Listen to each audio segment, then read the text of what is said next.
أعوذ بالله من الشيطان الرجيم. بسم الله الرحمن الرحيم. والفجر وليال عشر والشفع والوتر والليل إذا يسر هل في ذلك قسم لذي حجر ألم تر كيف فعل ربك بعاد إرم ذات العماد التي لم يخلق مثلها في البلاد وثمود الذين جابوا الصخر بالواد وفرعون ذي الأوتاد الذين طغوا في البلاد فأكثروا فيها الفساد فصب عليهم ربك سوط عذاب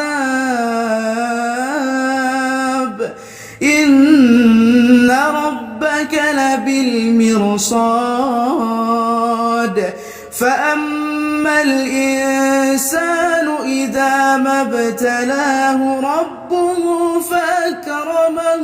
ونعمه فيقول ربي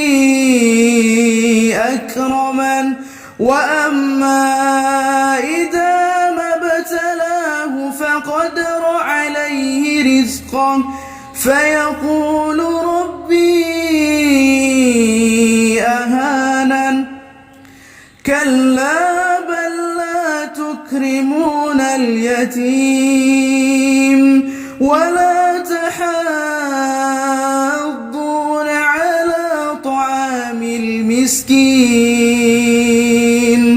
وتأكلون التراث أكلا لما وتحبون المال حبا جما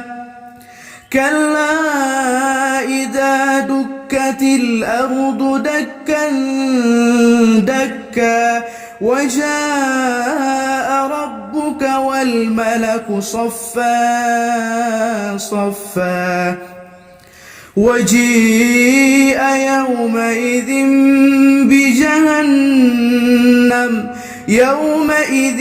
يتذكر الإنسان وأنى له الذكرى يقول يا ليتني قدمت لحياتي فيومئذ لا يعذب عذابه أحد ولا يوثق وثاقه أحد يا أيتها النفس المطمئنة ارجعي إلى ربك راضية مرضية فادخلي في عبادي وادخلي جنتي صدق الله العظيم.